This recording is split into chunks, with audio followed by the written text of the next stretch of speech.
కొడుకు ఎలా ఉండాలి? కాబట్టి ఇంతటి తేజోమూర్తి యొక్క కొడుకులు కూడా అలా ఉండాలి అని మనం భావిస్తాం. ఇదే నేను ఉపన్యాసానికి ఉపోద్ఘాతంలో చెప్పింది. సాధారణంగా ఆధ్యాత్మిక సంపత్తి అనేటటువంటిది మాత్రం వారసత్వంగా రాదు. ఒక్కొక్క ఇల్లు చూడండి, ఒక్కొక్క మహాపురుషుడు ఉండడం వల్ల అది దేవాలయం అయిపోతుంది. దేవాలయానికి ఎలా వెడుతుంటారో వస్తుంటారో ఆ ఇంటికి అలా వెడుతుంటారు వస్తుంటారు జనం, అంతూ దరి ఉండదు. కొంతకాలం అయిపోయిన తర్వాత కాలగతిలో ఆ మహాపురుషుడు వెళ్ళిపోతాడు. ఆ పురుషుడి తేజస్సుతో కూడుకున్న వాళ్ళు, ఆయనతో ఉన్న వాళ్ళు అందరూ ఉంటారు, ఎవ్వరు వెళ్ళరు ఇంకా ఇంటికి. ఆ ఇంటికి వచ్చేవాడు ఒక్కడు కనపడడు. ఎందుకని? ఆ ఐశ్వర్యము వారితో వెళ్ళిపోయింది. వారికి ఎక్కడొచ్చింది ఐశ్వర్యం? ఈశ్వరుని యొక్క అనుసంధానము చేత వారికి ఐశ్వర్యం వస్తోంది. కాబట్టి ఒక తండ్రికి ఉన్నటువంటి ఆధ్యాత్మిక సంపదకి కొడుకు వారసుడు కాగలడా? చెప్పలేం. కాబట్టి ఇప్పుడు ఇది తీర్పు చెప్పాలి. ఎంత అందంగా చెప్తాడో చూడండి వ్యాసుడు. రాజ్యమునకు ఆధిపత్యం వహించాడు అగ్నిధ్రుడు, పెద్ద కొడుకు. ఆధిపత్యం వహించి పరిపాలన చేస్తున్నాడు. ఈయనకి కూడా వివాహం కావలసి ఉంది. అందుకని యోగ్యమైనటువంటి భార్యని పొందడం కోసమని హిమవత్ పర్వత ప్రాంతంలో కూర్చుని చతుర్ముఖ బ్రహ్మగారి గురించి తపస్సు చేశాడు. తపస్సు చేస్తే బ్రహ్మగారు, ఆయన సామాన్యుడు కాదండి, పురాణంలో వాడేటటువంటి మాటలకి చాలా గమ్మత్తుంటుంది. ఈయన యోగ్యతాయోగ్యతల్ని పసిగట్టాడు. పసిగట్టి ఒక అప్సరసని పంపించాడు. ఆ అప్సరస పేరు పూర్వచిత్తి. పూర్వచిత్తి అంటే ఏమిటో తెలుసా అండి? పూర్వము అంటే గడిచిపోయిన దానిని లోపల పెట్టి తలుచుకుంటూ, అది సుఖము కాదు అని అన్నారనుకోండి, తలుచుకుని ఒక వయసు వచ్చేసిన తర్వాత ఇంకా అవి సుఖాలు కావంటే మీరు సుఖపడిపోతారు. తలుచుకుని ఇంకా ఇప్పుడు అది లేదని ఏడవడం మొదలెట్టారనుకోండి, ఆ భ్రమ. నిన్నటి రోజున చెప్పాను కదా, పురంజనుడు ఎలా పోయాడు అంటే, ఆ యవనుల యొక్క సైన్యం వచ్చేసింది, భయుడు వచ్చేశాడు, ప్రజ్వరుడు వచ్చేశాడు, దేవగుప్తం కార్యం జరిగిపోయింది, రహస్యంగా తోషవతలు పారేశారు కోటలోంచి, అంటే చచ్చిపోయాడు. పడగల పాము వెళ్ళిపోయింది అంటే 5 ప్రాణాలు వెళ్ళిపోయి కోటను తీసుకెళ్లి అగ్నిహోత్రంలో పారేశారంటే శవాన్ని తీసుకెళ్లి కాల్చవతలు పారేశారు. కాబట్టి ఏమైపోతుంది? పూర్వచిత్తి ఉన్న చోట మోక్షం ఉండదు. ఇది రహస్యం. పూర్వచిత్తి అంటే సుఖమును సుఖముగానే తలుచుకొనుట. పూర్వచిత్, పూర్వము జరిగిపోయిన ఒక సుఖం ఉన్నది, దాన్ని తలుచుకున్నప్పుడు ఒక విచారణ జరగాలి మనస్సులో. అది సుఖమా? ఎంతకాలం అనుభవిస్తావు? అది సుఖమైతే నీకు నిరంతరము సుఖభావన ఇవ్వాలి, ఇవ్వట్లేదు కాబట్టి అది సుఖము కాదు. సుఖవస్తువు అన్నది ఏది? ప్రమాణము వేదము. ఈశ్వరుడు సుఖ నిలయుడు, ఆనంద నిలయుడు. అందుకే ఆయన ఉంటే ఆనంద నిలయం అని పిలుస్తారు దాన్ని. అందుకని ఆయన పాదాలు పట్టుకొని తిప్పగలిగితే వైరాగ్యం ఉన్నట్టు, తిప్పలేకపోయావు పూర్వచిత్తికి లొంగిపోయావని గుర్తు. ఇది ఇప్పుడు మిమ్మల్ని ఏ సీట్లో కూర్చోబెడుతున్నాడో తెలుసా అండి? భాగవతం చెప్పి సెల్ఫ్ జడ్జిమెంట్ టేబుల్ మీద కూర్చోబెడుతున్నాడు వ్యాసుల వారు. మీరు ఏ స్థితిలో ఉన్నారు అన్నదానికి మీరే ఉదాహరణ. సుఖములే జ్ఞాపకం ఉంటున్నాయి, వాణి ఎందే పూనిక ఉంటోంది, ఈశ్వరుడి వైపుకి తిరగట్లేదు, ఆ సుఖములు కావన్న భావన కలగట్లేదు, పూర్వచిత్తికి లొంగుతున్నావు. ఫలితమేమి? అగ్నిధ్రుడి యొక్క చరిత్ర వినండి. కాబట్టి బ్రహ్మగారు ఆ పూర్వచిత్తి అన్న అప్సరసని పంపాడు. పంపితే ఈయన ఎవరి కోసం తపస్సు చేస్తున్నాడండి? బ్రహ్మగారి గురించి. దేనికి? ఒక కన్యకామణి గురించి బ్రహ్మగారు పంపారు. కానీ మర్యాద ఏమిటి?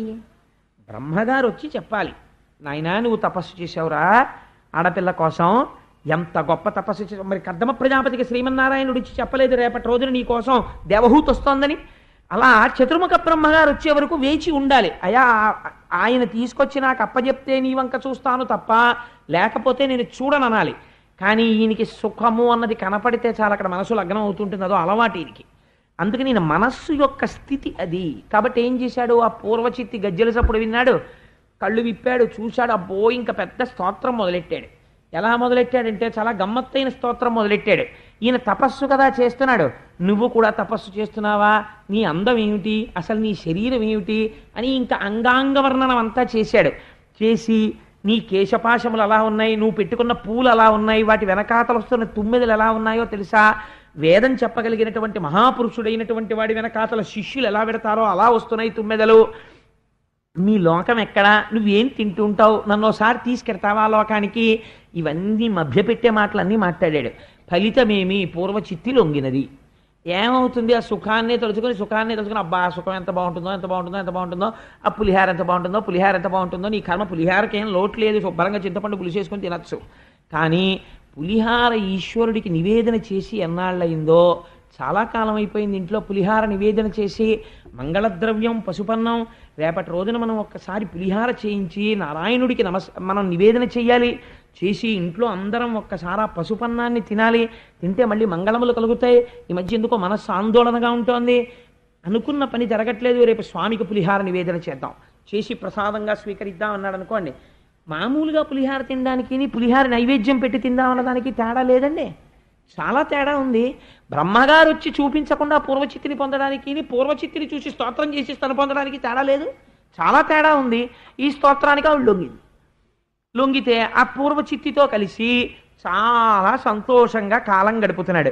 ఇలా గడపగా గడపగా ఆయనకి 90 కుమారులు కలిగారు. 90 నాభి, కింపురుషుడు, హరివర్షుడు, ఇలావర్తుడు, రమ్యకుడు, హిరణ్మయుడు, కురువు, భద్రాశ్వుడు, కేతుమానుడు, ఇలా 90 కుమారులు జన్మించారు. చిత్రం ఏమిటంటే 90 కుమారులు అతి బలిష్టమైన శరీరాలు ఉన్నవారు. పూర్వచిత్తి యొక్క బలం వీళ్ళకొచ్చింది. మీరు ఆ మాట విన్నారా? బలం మొగాళ్ళలో ఉంటుందా ఆడదానిలో ఉంటుందండి? ఓ పిల్లాడు నా ఇంటికి ఎవరో వచ్చారనుకోండి, ఉదాహరణ ఎవరి మీదో పెట్టడం ఎందుకు, మా ఇంటికి వస్తే నా కొడుకు కొంచెం బలిష్టంగా ఉన్నాడు అనుకోండి, మీ అబ్బాయి భలే బలంగా ఉన్నాడండి కండలు తీరి అన్నారు అనుకోండి, వాళ్ళ అమ్మ పోలికండి అన్నాను అనుకోండి, అప్పుడు ఏమనుకుంటారో, ఆవిడ ఏంట్రో బాబా అలా ఉంటుంది ఇలా ఉంది అనుకోరు. అసలు ఆ మాట ఎవరైనా అంటారంటే నిజంగా ఉన్నారనుకోండి, వాళ్ళ అమ్మగారు పోలికండి భలే బలంగా ఉన్నారు పిల్లలు అంటారా? అంటే తండ్రి బలహీనుడైతే అనొచ్చు, వీడికి వచ్చిన రోగం ఏమిటి, అగ్నిధ్రుడికి వీడు శుభ్రంగా బలంగా ఉన్నాడే, మరి పాపం తల్లి పోలికి వచ్చింది బలం అనడం ఏమిటి అంటే, నువ్వు ఇస్తే బలమే పూర్వచిత్తికి. అస్తమానం జరిగిపోయిన సుఖాలని గుర్తు తెచ్చుకోవడమే పనిగా పెట్టుకుంటే వాటికి ఉన్నంత బలం దేనికి లేదు, మళ్ళీ అటే తిప్పుతాయి భోగాల వైపు. విస్మరించగలిగితే అది సుఖమా అని ఒక ప్రశ్న వెయ్యగలిగితే వైరాగ్యమై పూర్వచిత్తి నీరసపడుతుంది, లేకపోతే పూర్వచిత్తికి నీరసం రాదు. ఆ బలమే పిల్లలకు వచ్చింది. అంటే స్మృతులు తిరుగుతూనే ఉంటున్నాయి. అగ్నిధ్రుడికి పేరు అగ్నిధ్రుడు, లోపల పూర్వచిత్తికి లొంగినవాడు. ఎంత చిత్రమో చూడండి. ఎవరి కొడుకు? ప్రియవ్రతుడి కొడుకు. ఏమి ఇది పొందగలిగాడండి? ఏం వారసత్వం పొందాడు తండ్రి దగ్గర? ఆఖరికి ఆ పూర్వచిత్తి ఏం చేసిందంటే, చాలా కాలం ఈయనతో సంసారం చేసి నా లోకానికి నేను వెళ్ళిపోవాలని ఆవిడ వెళ్ళిపోయింది అని. ఈయన మాత్రం ఏం చేశాడంటే యజ్ఞయాగాది క్రతువులు చేశాడు. దేనికోసమో తెలుసా అండి? మోక్షం కోసం కాదు, ఈశ్వర దర్శనం కోసం కాదు. కర్మ ఈశ్వరానుగ్రహం కలిగితే దాని ఫలితం అది ఇచ్చేస్తుంది. ఇన్ని కర్మలు దేనికోసం చేశాడో తెలుసా? పూర్వచిత్తి ఎక్కడికి వెళ్ళిపోయిందో తను అక్కడికి వెళ్ళిపోవడం కోసం. అందుకని ఏమి పొందాడు? పూర్వచిత్తి ఉన్న లోకమును పొందాడు. అంటే ఏమవుతుంది అంటే, పొందిన సుఖాలనే తలుచుకు కొడుకు మీదో కూతురు మీదో పిల్లాడి మీదో పిల్ల మీదో కుక్క మీదో పిల్లి మీదో భ్రాంతి ఉండిపోతే అక్కడికే వెళ్ళి మళ్ళీ పుడతాడు. కాబట్టి ఏమయ్యాడు? అగ్నిధ్రుడు. అంతే, అంతవరకే. పూర్వచిత్తి ఏ లోకాన్ని పొందిందో ఆ లోకాన్ని పొందాడు.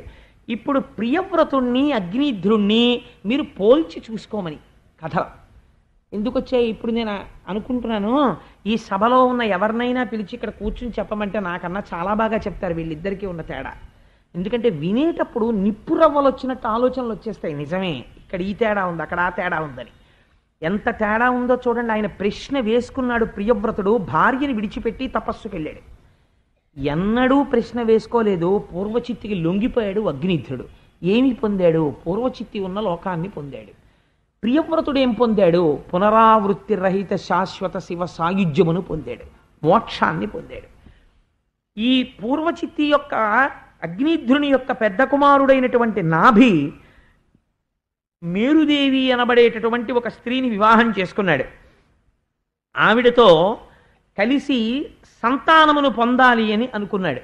ఆయన అనేక యజ్ఞయాగాది క్రతువులను చేశాడు.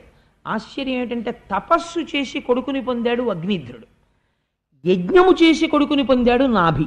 చిన్న తేడా ఉంది.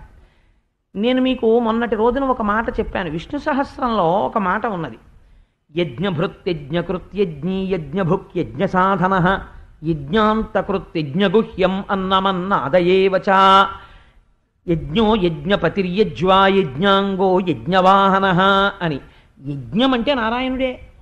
యజ్ఞం ఏం చేస్తుంది? నారాయణుని యొక్క అనుగ్రహాన్ని మీకు తీసుకొస్తుంది. యజ్ఞము ఎలా చెయ్యాలో అలా చెయ్యాలి, దోషం లేకుండా చేస్తే తప్పకుండా నారాయణానుగ్రహాన్ని పొందుతారు.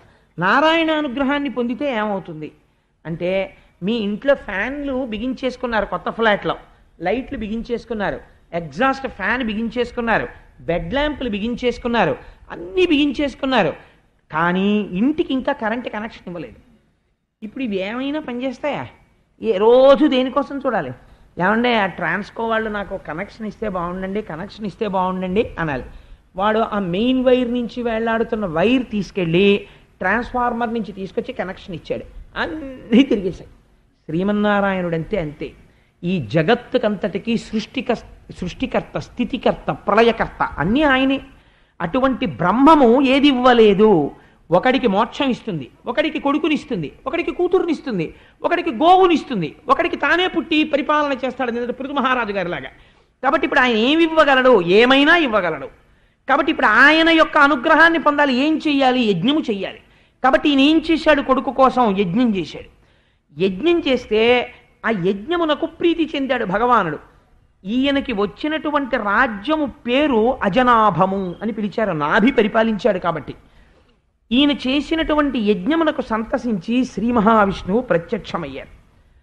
ప్రత్యక్షం అయితే ఒక ఆశ్చర్యకరమైనటువంటి సంఘటన జరిగింది. అక్కడ యజ్ఞం చేయిస్తున్నటువంటి వాళ్ళని ఋత్విక్కులు అంటారు. వీళ్ళందరూ లేచి నిలబడ్డారు శ్రీమన్నారాయణ దర్శనం కలగగానే. నాభి కూడా లేచి నిలబడ్డాడు. నిలబడి ఒక మాట అన్నాడు, స్వామి నువ్వు పరాత్పరుడవు, నీకు ఆది అంతము రెండూ లేవు, సృష్టి స్థితి లయ మూడింటిని చేసేవాడివి నువ్వే. అటువంటి నిన్ను వర్ణించడానికి వాక్కు ఎలా సరిపోతుంది? అసలు వాక్కు ఒక పరిచ్ఛిన్నమైనటువంటి స్వరూపం, నువ్వు అనంతమైన స్వరూపం. ఈ వాక్కు కూడా ఎవరి వల్ల వస్తుంది? నీ వల్ల వస్తోంది. నీ వల్ల వస్తున్న వాక్కు నిన్నెలా వర్ణిస్తుంది? అందుకని వర్ణించలేదు. అందుకని నేను ఒక్క మాట అంటాను, నమో నమః అంతే, నీకు నమస్కారము అంటాను. కాబట్టి కానీ నిన్ను నేను ఎందుకింత యజ్ఞం చేసి ఆరాధన చేశాను? ఒక కోరికతో ఆరాధన చేశాను. కానీ నేను ఇప్పుడు ఈ కోరిక కోరితే నువ్వు నవ్వుతావు. ఎందుకు నవ్వుతావో తెలుసా? ఒక మహాధనికుడైనటువంటి వాడి యొక్క దర్శనాన్ని అపేక్షించి ఒక వ్యక్తి కొన్ని రోజుల పాటు తిరిగాడు. అయ్యా ఒక్కసారి జమీందారు గారిని కలుసుకోవాలండి, జమీందారు గారిని కలుసుకోవాలండి అని. ఆఖరికి అక్కడ ఉన్నటువంటి సేవకులు వెళ్ళి చెప్పారు, అయ్యా పేద బ్రాహ్మణుడండి 3 నెలల నుంచి మీ దర్శనం కోసం తిరుగుతున్నాడు, ఒక్కసారి దర్శనం ఇస్తే బాగుంటుందన్నారు. అయ్యో పేద బ్రాహ్మణుడా, కాబట్టి ఏదో కోరికతో వచ్చి ఉంటాడు, తప్పకుండా ప్రవేశపెట్టండి అనుకున్నాడు. అంటే జమీందారు గారు ఏదడిగినా ఇద్దాం అనుకున్నాడు. ఆయన్ని పిలిచి, అయ్యా నేను మీకు ఏం చేయగలను చెప్పండి, మీరేమి ఆలోచించక్కర్లేదు, మీరు ఏమడిగితే అది నేను ఇస్తాను తప్పకుండా అన్నాడు. అంటే ఆ బ్రాహ్మణుడు అన్నాడు, నాకు ఒక దోషుడు ఊక ఇప్పించండి అన్నాడు. జమీందారు గారు ఆశ్చర్యపోయి ఆయనకు దోషుడు ఊక ఇవ్వండి అన్నాడు. వాడు ఊకటు పోయాడు. ఏమైంది దీనివల్ల అంటే, ఆ బ్రాహ్మణుడు ఉన్నప్పుడు ఏమని పిలవాలి? మూర్ఖుడు అని పిలవాలి. 3 నెలలు తిరిగి జమీందారు గారి దర్శనం చేసుకుని దోషుడు ఊకడగడం ఏమిటండి? ఇంత కష్టపడి యజ్ఞం చేసి శ్రీమన్నారాయణుడు ప్రత్యక్షం అడిగితే మోక్షం అడగడం మానేసి నాకు కొడుకునియ్యేని నిన్ను నేను అడిగితే ఒక ధనికుణ్ణి ఊక అడిగినటువంటి బిచ్చగాడితోనే సమానం కాదు. అయినా నేను అదే అడుగుతాను. అంటే మీకేమర్థమైంది?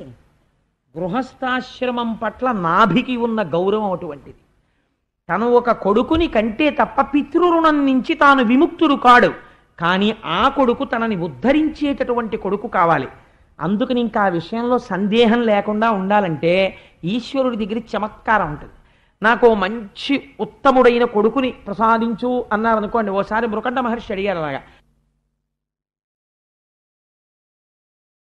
అల్పాయుర్దాయం ఉన్న ఉత్తముడు కావాలా, దీర్ఘాయుర్దాయం ఉన్న మహాపాపి కావాలా అన్నాడు. ఎందుకు వచ్చిన గొడవ? అందుకు నేను తెలివైన పని చేశాడు నాభి. ఈయనన్నాడు, ఈశ్వరా నీకు ఒక లక్షణం ఉన్నది, యజ్ఞమునకు లొంగి నువ్వు కనబడ్డావని నేను అనుకోవట్లేదు, యజ్ఞమునకు ప్రీతి చెంది. ఆ మాట నేనంటే దోషం. ఎందుకో తెలుసా? నీ యందు ఒక గుణం ఉన్నది. పరమభక్తితో పరమ ప్రీతితో తెచ్చి ఒక నీటి చుక్క ఇలా పోస్తే నువ్వు లొంగిపోతావు. ఒక తులసి దళాన్ని తీసుకొచ్చి ఇలా అర్పిస్తే నువ్వు లొంగిపోతావు. నిజమే, వరాహ పురాణంలో ఈశ్వరుడు ప్రతిజ్ఞ చేశాడు, ఏకేన తులసి మాత్రదలేనాపి నరోత్తమ పూజయేద్భక్తి భావేనా తం రక్షామి ఇతి మత్పణః అన్నాడు. పరమభక్తితో ఒక్క తులసి దళాన్ని తెచ్చి నా పాదాల మీద ఎవరు వేస్తున్నారో వాళ్ళకి నేను లొంగుతున్నాను అన్నాడు ఆయన. అందుకని నువ్వు లొంగేటటువంటి స్వభావం ఉన్నవాడివి, భక్తికి వశుడవుతావు. అందుకని నువ్వు నాకు కటాక్షించడానికి కారణం నా యందు ఉన్నటువంటి భక్తిని నువ్వే ప్రచోదనం చేసి నాకు దర్శనమిచ్చి నన్ను ఉద్ధరించావు. ఇంతగా భక్తికి లొంగేవాడివి కాబట్టే నిన్నో కోరిక కోరుతున్నాను, నీలాంటి కొడుకునోణ్ణి నాకు ఇయ్యి అన్నాడు. అంటే అక్కడ ఉన్న ఋత్విక్కులు అన్నారు, ఈశ్వరుడు అలా ఇవ్వగలిగిన వాడే అని. మీరు ఒక మాట చూడండి, ఆశీర్వచనం చేస్తుంటారు. ఏదో పశ్చిమ దిక్కున ఉన్నటువంటి వరుణ ప్రసాదాత్ ఆయురారోగ్యైశ్వర్యాభివృద్ధిరస్తు అంటారు. అంటే పక్కన కూర్చున్న వాళ్ళు తథాస్తు అంటారు. ఎందుకండి వీళ్ళండం ఎందుకు? అన్న ఆయన అన్నాడు కదా, ఆశీర్వచనం చేశాడు కదా, వరుణుడి యొక్క అనుగ్రహము చేత నీకు ఏదో ధనధాన్య సమృద్ధి కలుగుగాక అన్నాడు. ఆల్ రైట్, సరిపోయింది, అక్కడతో ఆశీర్వచనం అయిపోయింది. ఆయన దగ్గర శిష్యరికం చేసేవాడు ఒక ఆయన కింద కూర్చుని తథాస్తు అంటుంటాడు. మన సత్యనారాయణ వ్రతంలో చూశారు కదా మీరు. దీనికి వెలిడిటీ ఎక్కడుంది? అలా ఎందుకంటారండి? పెద్ద ఆయన చేసిన ఆశీర్వచనం కన్నా ఈ పిల్లాడు కూర్చుని తథాస్తు అన్నది గొప్ప మాట. అలా ఎందుకు తథాస్తు అనడం అంటే అదే రహస్యం. ఏమిటో తెలుసా అండి, ఈయన ఒక మాట అన్నాడు, ఇప్పుడు ఎవరివ్వాలి? వరుణుడు ఇవ్వాలి. వరుణుడు నీకట్లు ఇచ్చుగాక అని ఈయన అన్నాడు. ఈ ఆశీర్వచనం నిజమే. నువ్వు భక్తితో చేసి ఉంటే ఈశ్వరుడు అలా ఇచ్చి నీకు లొంగిపోయేవాడే. ఈయన చెప్పింది కరెక్టే, తథాస్తు ఈయన అంటాడు. అంటే ఏంటి? నీకేం అనుమానం అక్కర్లేదు, నువ్వు భక్తితో చేసి ఉంటే నీకు అనుగ్రహం వచ్చేస్తోంది. ఇప్పుడు ఇది ఎవరికి బైండింగ్? ఈశ్వరుడి మీదకి వెళ్ళి చుట్టుకుంటుంది. ఈయన తథాస్తు అన్నాడు అనుకోండి, ఇప్పుడు ఆయన తప్పుకున్నాడు అనుకోండి, బ్రాహ్మణ వాక్యాన్ని దాటాడు. ఆయన ఏదైనా చేస్తాడు కానీ బ్రాహ్మణ వాక్కు దాటాడు. ఎందుకని? బ్రాహ్మణోస్యము కమాసీత్, వేదము తెల్లవారితే పోషింపబడేది వాళ్ళ వల్లే. అందుకని ఏమవ్వాలి? వాళ్ళు తథాస్తు అన్నారు. కాబట్టి ఇక్కడ ఎవరైనా నిజంగా భక్తితో కూర్చున్నవాడైతే ఉత్తర క్షణం వాడికి అనుగ్రహం కలిగిపోతుంది. ఆయన అన్నాడు, నువ్విటువంటి స్తోత్రం చేసినందుకు లొంగాలో, ఈ ఋత్విక్కులు నువ్వు అడుగుతున్నప్పుడు తథాస్తు అన్నందుకు లొంగాలో, కానీ నేను లొంగవలసిందే. ఎందుకనంటే నేను నిన్ను ఏం స్తోత్రం చేయగలను, నమో నమః అని మొదలెట్టి నన్ను ఎంత గొప్పగా ఇరికించావోయ్ నాభి, చాలా గొప్ప కోరిక కోరావు. కానీ నేను ఒకటి మాట చెప్పనా, వేదము ఆశీర్వచనం అంటే దాని గొప్పతనం ఎలా ఉంటుందో చూడండి అయ్యా. అందుకే అంచులు పట్టి ఉత్తరీయం పట్టండి, అక్షతలు వేస్తాం, ఆశీర్వచనం చేస్తాం, మహదాశీర్వచనం అంటారు. దాని గొప్పతనం ఇది. పురాణం వింటే తెలుస్తుంది. అప్పుడు మనం ఆశీర్వచనం చేయించుకునేటప్పుడు భక్తితో కూర్చుంటాం. చూడండి, మునులారా వేదవాక్యములను ప్రస్తుతి చేసి సర్వలక్షణములన కెనయగు పుత్రినిమ్మని వినబలికి తిరిపుడు మిగుల వేడుకతోడన్. మీరందరూ ఇక్కడ ఈ మహర్షులందరూ ఏమన్నారు? ఈయన నీవు అనుగ్రహిస్తే భక్త సులభుడవు కనుక నీవు నా కడుపున కొడుకుగా నీ వంటి వాడు నాకెందుకు రాడు, నువ్వు ఇవ్వగలవన్నారు. అనగాని వీళ్ళేమన్నారు? తథాస్తు అన్నారు. ఈ మునులు అన్న మాటకి నేను ఇప్పుడు లొంగాలి, కానీ అనుమానం వల్ల ఉన్నది ఏమిటో తెలుసా, ఇవ్వడానికి నాకేం అభ్యంతరం లేదు, ఇచ్చేస్తాను. మా గోపాలకృష్ణ గారు ఓ మాట అంటుంటారు, గోపాలకృష్ణ గారు మనం లక్ష్మీ పూజలు చేయించాలండి అంటే, అబ్బే చేయించాలన్న విషయంలో సందేహం లేదండి, చాలా బాగా చేయించేద్దాం. కానీ ఎంతమందికి చేయిస్తే అంత బాగా చేసుకోగలరు, ఎక్కువ మంది అయిపోతే ఆ తృప్తి వాళ్ళకు ఉండదు. ఎంతమందిని కూర్చోపెడితే వాళ్ళు బాగా చేయగలరు అన్నదే నేను ఆలోచిస్తున్నానంటారు. అందులో అప్పుడే ఆయన ఏ స్థితికి వెళ్ళిపోయారు? మనం ప్రపోజల్ వేస్తే దాని అకాంప్లిష్మెంట్, ఆ కార్యక్రమము జరగడం చేత కూర్చున్న వాళ్ళు పొందిన తృప్తిని కొలత వేయడం దగ్గరికి ఆయన వెళ్ళిపోయారు. ఇది కార్యసాధకుడికి ఉండవలసినటువంటి లక్షణం. అందుకే సుందరకాండ ప్రారంభం చేస్తే కిష్కింధకాండ చివరలో వాల్మీకి మహర్షి అంటారు, సవేగవాన్ వేగ సమాహితాత్మ మనస్సమాధాన పరవీరహంత అని, మనస్సమాధాయ మహానుభావో జగామలంకాం మనసా మనస్వి. మనస్సుతో లంకాపట్టణాన్ని చేరిపోయారంతే హనుమప్పుడే అన్నారు. ఒక మాట చెప్తే ఆల్ రైట్ ఇలా వేసేద్దామండి, ఇవాళ సాయంకాలం కూర్చోపెట్టి ఎంతమంది పడతారో చూద్దాం అంటే అని నేను మధ్యాహ్నం చెప్తే సాయంకాలానికి 800 మంది పడతారు, బుధవారం నుంచి టోకెన్లు ఇచ్చేస్తాం, మీరేం తెచ్చుకోక్కర్లేదు, శనివారం నాడు లక్ష్మీ కళ్యాణం ఉంటుంది అని ఇప్పటి నుంచి ఉవ్విళ్ళూరిపోయి అప్పుడే 800 లెక్క కట్టేసి టోకెన్లు ఇచ్చేసి సంతకాలు పెట్టించేసి, ఇది కార్యసాధకుడికి ఉండవలసిన లక్షణం. కాబట్టి ఇప్పుడు నువ్వు అడిగినట్టు నేను కోరిక తీర్చేస్తాను. కానీ నేను ఆలోచిస్తున్నది ఏమిటో తెలుసా? ఒకటే ఆలోచిస్తున్నాను, నాకాది లోకములలో నాకు సరివచ్చునట్టి నందను ఎటునాలోకింపనులేరు కావున నాకున్ సరి నేన కామనమున ఎరుగుడి. మునులారా, ఆయన అడగడం బాగుంది, మీరు తథాస్తు అనడము బాగుంది. నాలాంటి కొడుకుని ఇచ్చేయమన్నారు. నాలాంటి కొడుకుని పోని ఎవరినన్నా వెళ్ళి వాళ్ళ కడుపున పుట్టబోయని పంపిస్తాను. కానీ ఊర్ధ్వలోకాలలో కానీ అధోలోకంలో కానీ అధోలోకాల్లో కానీ భూమి మీద కానీ నాతో సమానమైన వాడు వేరొకడు లేడు. కాబట్టి ఇప్పుడు మీరు తథాస్తన్నందుకు, ఆయన కోరినందుకు ఎవరు పుట్టాలి? నేనే పుట్టాలి. కాబట్టి బ్రాహ్మణ వాక్కుకి ఈయన భక్తికి లొంగానడానికి గుర్తేమిటో తెలుసా? శృతి ఒక మాట చెప్తోంది, అజాయమానో బహుధా విజాయతే. ఆయనకి జన్మ లేదు, జన్మ ఎత్తవలసిన అవసరం ఆయనకి లేదు. ఆయన ద్యుతి, కాంతి అయి, జ్ఞానమై, భాషయై అంతటా ఉంటాడు.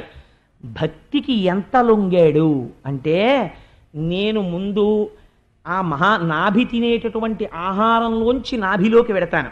నాభి జీర్ణం చేసుకున్న తర్వాత నాభి యొక్క వీర్యకణములను ఆశ్రయిస్తాను. నాభి యొక్క తేజస్సుగా నాభిలోంచి నాభి యొక్క భార్య అయినటువంటి మేరుదేవిలోకి వెడతాను. 10 నెలల పాటు గర్భస్థమునందు అంధకారములో పడుంటాను. మీరొక్కసారి తథాస్తు అన్నందుకు ఉండి, నేను కేవలము నాభికుమారుడనే అనిపించుకుని మేరుదేవి కడుపులోంచి ప్రసవమును పొంది పైకొస్తాను. ఇంత లొంగుతున్నానయా నీకు వరం ఇచ్చానన్నాడు. అంటే భక్తితో కొలిచిన వాడికి ఈశ్వరుడు ఎందుకు లొంగడు? ఒక అభయం. ఈ మాట అన్న తరువాత నాభి చాలా సంతోషించాడు. కొంతకాలమునకు మేరుదేవి గర్భాన్ని ధరించింది. ధవళకాంతియుక్తి ధనరుదేహంబును మహిత బలపరాక్రమంబు వీర్యమును తలంచి చూచి జనకుండు పేరిడే సుతుని ఋషభుడనుచు సొంపుతోడా.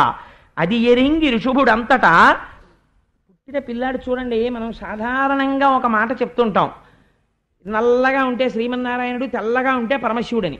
రంగ ప్రధానం, తత్వమా ప్రధానం? ఇప్పుడు వచ్చినవాడు తెల్లగా వచ్చాడు.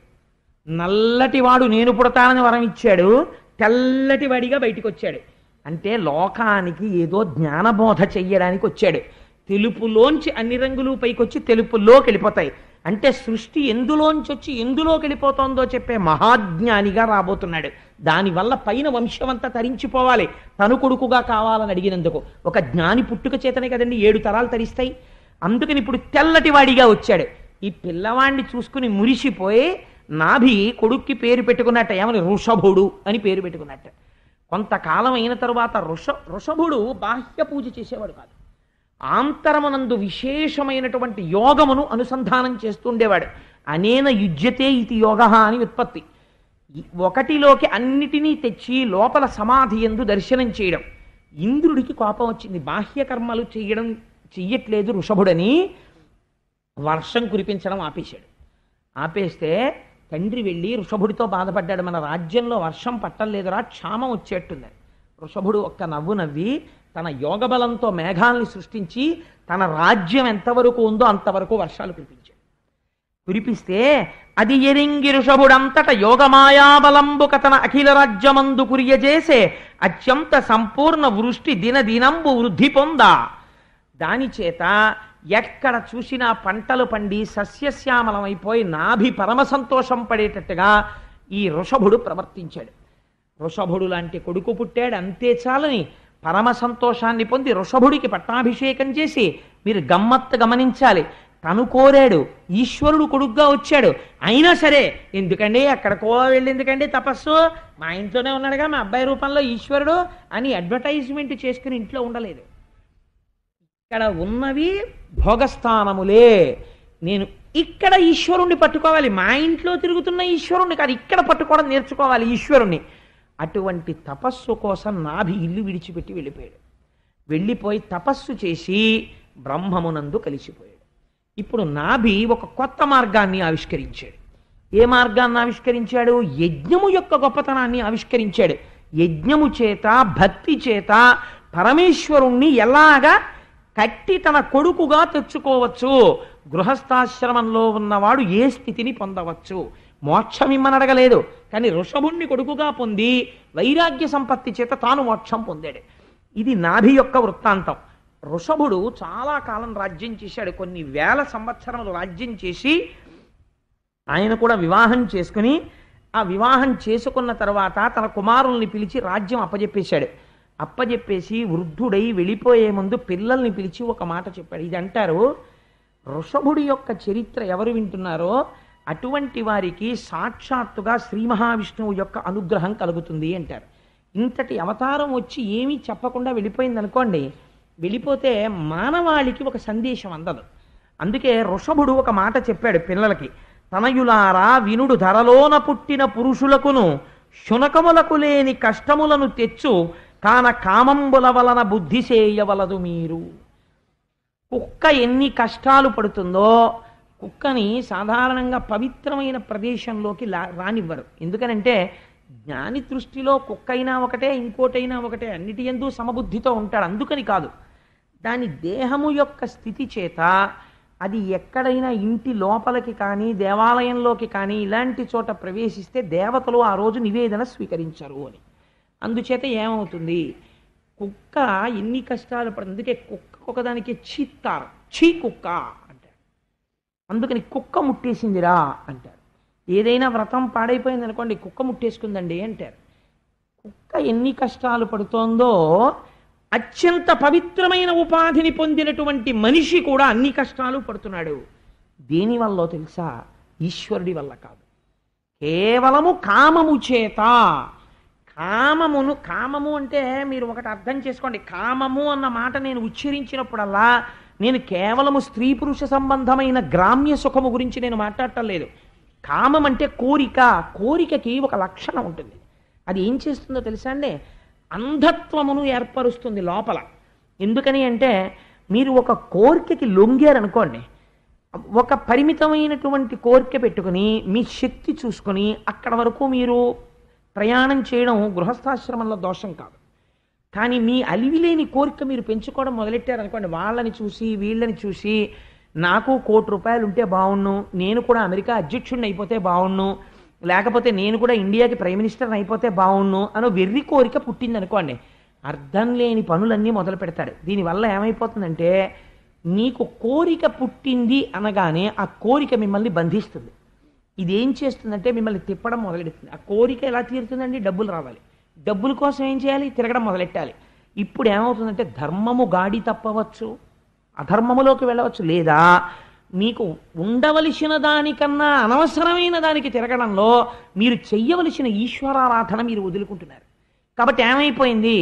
కోరికలు మిమ్మల్ని బంధించేసి కళ్ళల్లో ధూళి పోసేసి కనపడకుండా చేసేస్తాయి. అప్పుడు కుక్క కన్నా హీనమైపోతాడు. ఏమంటారు అందరూ? ఛే, ఎందుకంటే వాడికి అన్ని కోరికలు, ఆ కోరికల వల్లే పాడైపోయాడంటారు. కాబట్టి కుక్కంత స్థాయికి ఎప్పుడు దిగజారిపోతావు, ఎప్పుడు ఛీ అనిపించుకుంటావు? కామన చేత. కామనని అదుపు చెయ్యి. ఈ కోరిక అవసరమా అని ఒక ప్రశ్నవి. అవసరమే, ఇది చాలా అవసరము అని నీకు అనిపిస్తే చెయ్యి. అలా అవసరము అనిపిస్తే, నేను ఒక మాట చెప్పనండి, మీకు ఒక పరమ యథార్థమైన మాట చెప్తున్నాను.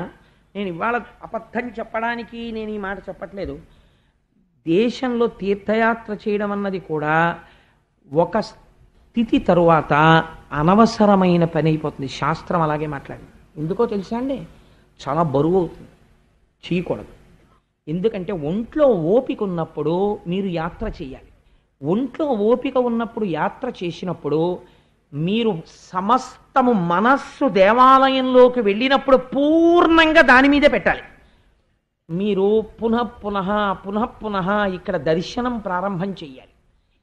ప్రారంభం చేస్తే మీరు ఇంటికి వచ్చి ఈజీ చైర్లో కూర్చున్నారనుకోండి, ఏదో ఒక దేవాలయాన్ని దర్శనం చెయ్యాలి అని మీకు అనిపించింది అనుకోండి, ఏదో ఒక క్షేత్రం, మీరు వెళ్ళిన ఒక క్షేత్రం మీకు జ్ఞాపకానికి వచ్చింది.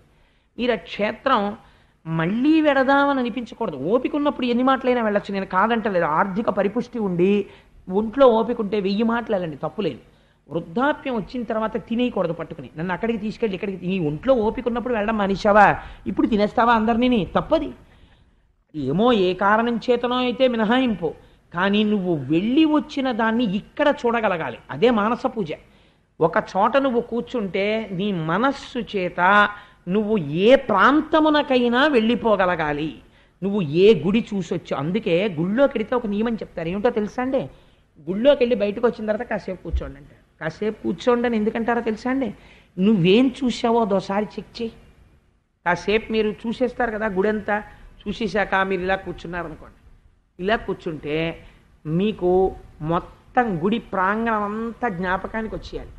నేను అయ్యప్ప స్వామి గుడికి వెళ్ళాలి అని అనిపించింది అనుకోండి, ఒక్కసారి నేను దొరగారి కారులోంచి దిగి ఆ రోడ్లోంచి అలా నడిచొస్తుంటే అక్కడ సెక్యూరిటీ గార్డు కనపడి అలా నేను కుడి పక్కకి తిరగగానే ఆ గట్టు దాటి లోపలికి వస్తే హనుమ చుట్టూ ప్రదక్షిణం, ఆ మూలకుండేటటువంటి సింధూరం డబ్బా, అక్కడ అద్దం, అక్కడ ఉన్నటువంటి బ్రహ్మచారి, ఆ ఎదురుగుండా ఉన్న పళ్ళెం, ఆయన నాకు పెట్టే పాదుకలు, అక్కడి నుంచి ఎదురుగుండా వెడితే ఉండే రామాలయం, దాని మీద ఉండేటటువంటి భగవద్గీత మూర్తి, అది దాటి వెళ్ళిన తర్వాత చప్ట, దాని మీద అరుగులోంచి దాటిన తర్వాత గడప దాటి వెడితే బల్ల వెనకాతల అతి సౌమ్యమైన ఆచార్యులు గారి వెనకాతల గదిలో సీతారామ లక్ష్మణులు, హనుమ, ఎర్రటి ముఖంతో గులాబీ రంగుతో సీతమ్మ, ఆవిడ కిరీటం, నిలబడినటువంటి అమ్మవారు, ఆవిడ కట్టుకున్నటువంటి చీర, అందంగా ఆచార్యులు గారు కట్టేటటువంటి ఆ వస్త్రాలంకారం, పక్కన రామచంద్రమూర్తి, ఆయన చేతిలో కోదండం, ఆయన అభయహస్తం, కాళ్ళ దగ్గర ఇలా కూర్చుని ఆయన పంచ తగిలేట్టుగా కూర్చున్న హనుమ,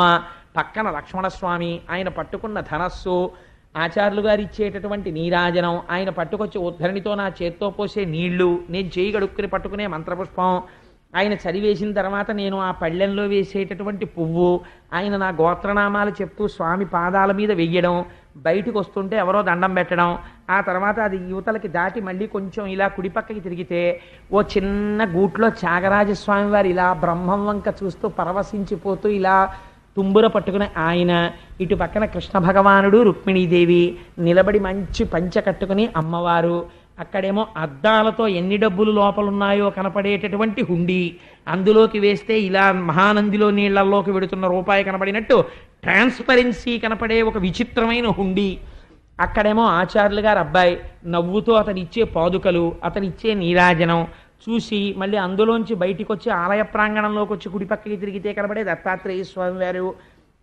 ఇవన్నీ నీకు ఇక్కడ ముద్రపడాలి. ఇప్పుడు అయ్యప్ప స్వామి వరకు నేను ఎక్కడ చెప్పను, ఇక్కడ నీకు కనపడ్డం మొదలైతే నువ్వు ఓపిక ఉన్నప్పుడు చేసిన దర్శనానికి ఏమైనా సార్థకత, ఇవి ఏవి నువ్వు చూడలేకపోతుంటే ఇక్కడ నువ్వు ఎందుకు గుళ్ళోకి వెళ్ళినట్టు? అలా ఎక్కడైనా పొరపాటు పడ్డావేమో చూసుకోవడానికే కూర్చోమంటారు. కూర్చుని కళ్ళు మూసుకొని నువ్వు గుళ్ళోకి వచ్చిన దగ్గర నుంచి ఏమేం చూసావో ఒక్కసారి గుర్తు తెచ్చుకుని, ఫలానా చోట ఏముంది గుర్తు రావట్లేదు అనిపిస్తే మళ్ళీ ఓసారి అక్కడికి వెళ్ళి చూసి నమస్కారం పెట్టి వెళ్ళిపోతే నీకు ఇక్కడ ముద్ర పడిపోతుంది. పడిపోతే వృద్ధాప్యం వచ్చిన తర్వాత నువ్వు ఎక్కడ కూర్చో, శ్రీశైలం పెడతావు, వెంకటాచలం పెడతావు, కాశీ పెడతావు, గయ ఎడతావు, ప్రయాగ ఎడతావు, ఎక్కడికైనా వెళ్ళిపోతావు. ఇలా వెళ్ళిపోగలిగితే నీ జన్మ సార్థకత అయిపోతుంటుంది. బాల్కనీలో కూర్చున్నట్టు కనపడుతుంటావు, కానీ నువ్వు కాశీలో విశ్వేశ్వరలింగానికి అభిషేకం చేసేస్తుంటావు. ఈశ్వరుడికి ఒక్కడికే తెలుసు నువ్వు అక్కడ ఉండి అభిషేకం చేస్తున్నావు అవసర సంధ్య వేళలోని. నీ మనవలకి తెలియదు, మనవరాళ్ళకి తెలియదు, కోడలకి తెలియదు, కొడుక్కి తెలియదు. నాన్నగారు బాల్కనీలో కూర్చున్నారు చల్లగాలికి అనుకుంటారు, నువ్వు కాశీలో ఉండి విశ్వేశ్వరాభిషేకం చేస్తున్నావని ఎవ్వరికి తెలియదు. నువ్వు మనస్సుతో వెళ్ళగలవు. కాశీ విశ్వేశ్వరాలయం నీకు ఇక్కడ లేదు, నువ్వు ఎలా పెడతావు? నువ్వు వెళ్ళలేవు. నువ్వు వెళ్ళగలిగేది ఇక్కడ చూడగలిగితే. కాబట్టి ఇక్కడ ధారణ ఉండాలి, ఇక్కడ పూనిక ఉండాలి. ఆ పూనిక మాత్రమే మనిషిని పెంచుతుంది. అందుచేత ఆయన అంటున్నాడు, కామన, ఈ కామన పెరిగిపోవడమే బంధహేతు అయిపోతుంది. దీన్ని విరగ్గొట్టడానికి నేను 2 మార్గములు చెప్తాను, జ్ఞాపకం పెట్టుకోండి. ఏమిటో తెలుసా? 1, తపము చెయ్యండి లేదా ధ్యానము చేయండి, ఈశ్వరుడు యందు భక్తిని పెంపొందించుకోండి. 2, సజ్జన సాంగత్యము చెయ్యండి. సజ్జన సాంగత్యము ఒక్క చోటికి తీసుకెడుతుంది, ఈశ్వరుడి దగ్గరికి తీసుకెడుతుంది. దుర్జన సాంగత్యము సంసారమునందు నొక్కి పెట్టి తొక్కేస్తుంది, ఊబిలోకి తొక్కినట్టు తొక్కుతుంది. నువ్వు సాంగత్య నిష్ట పెంచుకో. ప్రయత్నపూర్వకంగా భగవద్భక్తులతో స్నేహం చేసి వాళ్ళని గౌరవించడం నేర్చుకో. క్రమక్రమంగా అంతటా ఈశ్వరుణ్ణి చూడడం నేర్చుకో. నేను నాది అన్న భావన విడిచిపెట్టు. అరయ కర్మరూపమగు అవిద్యాజన్మమైన హృదయ బంధనాది లతల అప్రమత్త యోగమను మహాచురికచే తెంపవలయునంత తెంపుతోడా. కొంతకాలం అయిపోయిన తర్వాత ఇంకా అలా భోగాల్లో కొట్టుకుపోవడం కాదు, అగ్నిధ్రుడిలాగా కొంతకాలం అయిపోయిన తర్వాత జ్ఞానం అనే కత్తి చేత్తో పట్టుకుని ఈ అభిమానాలనేటటువంటి లతల్ని ప్రయత్నపూర్వకంగా తెగకోసి ఈశ్వరుడితో అనుబంధం పెట్టుకుని మోక్షమును పొందు అని తన బిడ్డలకి చెప్పి నేను బయలుదేరుతున్నాను, ఇంకా నేను దేనిని పొందాలో దాన్ని పొందడానికి బయలుదేరుతున్నాను, మీ అందరూ రాజ్యం సంతోషంగా చేసుకోండి అని చెప్పి మహానుభావుడు బయలుదేరాడు. అంతే, ఆ క్షణం ఈ గీత అంటే లేదా ఈ వాక్యములను కొడుకులతో చెప్పడానికి మాట్లాడి పూర్తి చేసినది ఏది ఉందో దాని తర్వాత ఇంకా వృషభుడు జీవితంలో మాట్లాడవలసిన అవసరం లేదు. ఇంకా మౌనమే, ఏమీ కోరిక లేదు, ఇది నేను కాదు, ఈ లోనున్నదేది ఈశ్వరుడు, ఇది ఆయన్ని చేరుకునే వరకు ఇది అంటిపెట్టుకుని ఉంటుందంతే. కాబట్టి ప్రారబ్ధమైపోయే వరకు దీనితో ఉంటాను, ఇది పడిపోతుంది ఒకనాడు, లోపలది తన స్థితిని తాను పొందేస్తుంది. అందుకని అప్పటి వరకు దీన్ని మోస్తాను. కూలికొచ్చిన వాడు బియ్యం బస్తాన్ని ఎలా పట్టుకొస్తాడో మహాజ్ఞాని శరీరాన్ని అలా మోస్తాడు. కూలివాడు ఎప్పుడెప్పుడు బస్తా పారేద్దామా అని చూస్తాడు, మహాజ్ఞాని శరీరాన్ని ప్రారంధం అయిపోతే ఎంత తొందరగా వదిలిపెట్టేద్దామా అని చూస్తాడు. అందుకని ఆయన ఏం చేశాట, మౌని అయి వృషభుడు సామాన్యమైన అందగాడు కాదండి, నారాయణాంశ, బ్రహ్మాండమైనటువంటి భుజనూపురములతో గోచి కూడా తీసేశాడు. ఆయన తీసేసి దిగంబరుడై అంతఃపురంలోంచి బయటికి వెళ్ళిపోయాడు. అందుకే రామకృష్ణ పరమహంస అంటారు, నోటితో చెప్పడం కాదు, వైరాగ్య భావన కలిగిన నాడు ఎటువంటి స్థితిని పొందుతాడో చూడండి. ఆ అంతఃపురంలో సింహాసనం మీద కూర్చుని రాజ్య పరిపాలన చేసిన వృషభుడు ఇంతటి అందగాడు, అంతెత్తు మూర్తి, దిగంబరుడై మౌనంగా నిశ్శబ్దంగా చిరునవ్వుతో వెళ్ళిపోతుంటే మోహమును పొందారట చాలామంది ఆయన యొక్క రూపాన్ని చూసి, ఏం అందగాడని. ఆయన మాత్రం మాట్లాడకుండా వెళ్ళిపోతున్నాడు. అలా వెళ్ళిపోతున్నాడు. ఎక్కడికి వెళ్ళిపోతున్నాడు ఆయనకే తెలియదు, వెళ్ళిపోతున్నాడు. కొంత దూరం వెళ్ళిపోయిన తర్వాత ఒళ్ళ స్నానం లేదు, ఒళ్ళంతా ధూళి పట్టేసింది. ధూళి చేత మిగుల ధూసరితంబైన జడలు కట్టికడు పింగళి వర్ణనమున కేశపాశమును వెలిగించుచూ ఇతరులెవరు తన్ను ఎరుగకుండా. కొంతకాలం అయిపోయేటప్పటికీ పూర్వం వృషభుణ్ణి చూసిన వారు చూసినా గుర్తుపట్టలేరు. ఒళ్ళంతా ఇంత మందాన మట్టి అట్ట కట్టేసింది. మెల్లిగా జుట్టు జడలు కట్టేసి ఎర్రటి రంగుతో జడలు వేళ్లాడుతున్నాయి. ఒక ఉన్మాది, ఒక భూతావేశం, ఒక పిశాచం పట్టినవాడు ఎలా వెళ్ళిపోతాడో అలా వెళ్ళిపోతున్నాడు. పిల్లలు రాళ్ళు పెట్టి కొట్టారు, కొంతమంది పళ్ళు పెట్టి కొట్టారు, కొంతమంది ఆయన మీద మూత్ర విసర్జన చేశారు. పిచ్చివాడు అన్నారు, కర్రలు విసిరారు. ఆయన అందరి వంక చూసి ఒక చిరునవ్వు నవ్వేవాడు, మాట మాట్లాడేవాడు కాదు. అమాయకత్వం రా, లోపల ఉన్నటువంటి వాడు ఈశ్వరుడు, పైన దేహము, ఇది నేను కాదు, ఇది పడిపోయేంత వరకు ఇలా తిరుగుతాను అని వెళ్ళిపోతున్నాడు. వెళ్ళిపోయి చాలా కాలానికి అవధూత వేషమున ఇట్లవనిన్ మలినంబులైన అవయవములతో తవిలి జరించుచునుండెను భువి భూతాక్రాంతుడైన పురుషుని మాట్కిన్. భూతావేశం కలిగిన వాడు ఎలా తిరుగుతాడో అలా తిరుగుతున్నాడు. తిరుగుతూ కొంతకాలానికి ఎందుకు ఇంకా తిరగడం, ఏదో చేతిలో పడితే తింటాం, దొరికితే తాగుతాం, ఏమవుతుంది, లేకపోతే దేహం పడిపోతుంది, ఈ దేహం నేను కాదు కదా, అది పడిపోతే వచ్చిన నష్టం ఏమిటి అని ఒక చిత్రమైన వ్రతం పట్టేట. ఏమిటో తెలుసా అండి, జనులకిట్లు యోగ సంచారమెల్లా విరుద్ధమనుచు ఆత్మ బుద్ధి చూచి అజగరంబు మాట్కి అవనిపై నుండే భీభత్స కర్మమునకు పాలుపడుచు. భీభత్స కర్మ అన్నారు పోతన గారు, ఎవరు చేయలేరయ్యా ఈ పని అన్నారు. అజగర వ్రతం చేశాడండి. అజగరం అంటే ఏమిటో తెలుసా, కొండ చిలవ, పెద్ద పాము. అజగరం అంటే కొండ చిలవ ఎలా భూమి మీద పడిపోయి ఉండిపోతుందో అలా ఒక చోట భూమి మీద పడిపోయి ఉండిపోయాడు. ఇప్పుడు ఏమిటి కదలడు, అలా నవ్వుతూ పడుంటాడు. ఎవరో తీసుకొచ్చి పాపం రాళ్ళేసి కొట్టేవారు, తిట్టేవారు, పుడిచేవారు, లేచేవాడు కాదు, నవ్వేవాడు. ఎవరో తీసుకొచ్చి పాపం అయ్యో ఏమిటో అలా పడిపోయాడు, పోన్లేండి ఎవరి జోలికి వచ్చాడు, ఏం చేశాడు అని అరటిపండు ఇట్టేవారు, తినేవాడు. అక్కడే మల విసర్జన చేసేవాడు, అక్కడే మూత్ర విసర్జన చేసేవాడు, అందులోనే పొర్లుతూ ఉండేవాడు. ఈయన మల విసర్జన చేస్తే అందులోంచి 10 యోజనముల దూరము సుగంధము వ్యాప్తి చెందుతుండేది. అటువంటి యోగాన్ని పొందేశాడు. ఇంత యోగాన్ని పొందేస్తే, ఇంత ఆత్మస్థితిగతుడైపోతే సిద్ధులన్నీ వచ్చేసి అయ్యా నువ్వు పొందినటువంటి యోగశక్తికి సిద్ధులన్నీ మేము నిన్ను వరిస్తున్నాం, స్వీకరించమన్నాయి. ఇప్పుడు ఆకాశ గమనంతో సహా దూరశ్రవణము, పరకాయ ప్రవేశము అన్నీ ఆయన దగ్గరికి వచ్చి ఆయన అన్నాడు, నాకెందుకు ఇవన్నీ, నేను ఆత్మని, నేను ఆత్మలో కలిసిపోతాను, నాకు ఈ సిద్ధులు అక్కర్లేదని సిద్ధుల్ని వెళ్ళిపోమ్మన్నాడు. వెళ్ళిపోమ్మని అలా పడుండేవాడు భూమి మీద. అలా చాలా కాలం పడుండి ఒకనాడు దక్షిణ కర్ణాటక రాష్ట్రమునందున్నటువంటి అరణ్యమునందు నడుస్తున్నాడు. నడుస్తుంటే అక్కడ ఉన్నటువంటి చెట్లు ఒకదానితో ఒకటి రాపాడి అగ్నిహోత్రము బయలుదేరి పెద్ద పెద్ద అగ్నిజ్వాలలు వస్తున్నాయి. వాటి వంక చూస్తూ నవ్వుతూ నిలబడ్డాడు. ఎందువల్ల? ఏమవుతుంది అంటుకుంటే నేను కాని శరీరము పడిపోతుంది. అలా ఉండడం అంత తేలిక కాదండి అది. మనం అందుకే అన్నారు, ఋషభుడి కథ ఒక అసుర సంధ్య వేళలో ఎవరు వింటున్నారో వాళ్ళకి సమస్త కామితార్థములను ఇచ్చేస్తున్నాం అన్నారు. ఎందుకంటే ఆయన అటువంటి బీభత్సవ్రతం చేశాడు. ఆ అగ్నిహోత్రం శరీరాన్ని పట్టుకుంటుంటే నవ్వుతూ నిలబడ్డాడు. శరీరం కాలిపోయింది, తాను ఆత్మలో కలిసిపోయాడు. చిత్రం ఏమైందంటే ఋషభుడు ఇలాగా శరీరాన్ని వదిలిపెట్టాడు అని ఆ రాజ్యాన్ని ఏలుతున్న అర్హన్ అన్న రాజు తెలుసుకున్నాడు. తెలుసుకుని, ఓ మనకొక సత్యం తెలిసింది, లోపల ఉన్నది ఆత్మ, ఈ శరీరము మనము కాదు. కాబట్టి ఇంకా రాజ్యంలో ఉన్న వాళ్ళెవ్వరూ స్నానం చేయక్కర్లేదు, సంధ్యావందనం చెయ్యక్కర్లేదు, దేవాలయాలకు వెళ్ళక్కర్లేదు, అలాగే పూజలు చెయ్యక్కర్లేదు, బ్రాహ్మణుల్ని గౌరవించక్కర్లేదు, వేదం చదవక్కర్లేదు, యజ్ఞయాగాదులు చెయ్యక్కర్లేదు. అందరూ గుడ్డలిప్పేసుకుని హాయిగా ఇలాగే జడుడులా భూతావేశం ఉన్న వాళ్ళల్లా తిరుగుతుండండి, ఎప్పుడు పడిపోతే ఎప్పుడు పడిపోతుందని వాళ్ళందరూ ఈ ప్రక్రియ మొదలెట్టారు. అయితే ఇది మహాదోషము అన్నారు వ్యాసుల వారు. ఎందుచేత? ఇది కలియుగ లక్షణము అని పిలిచారు.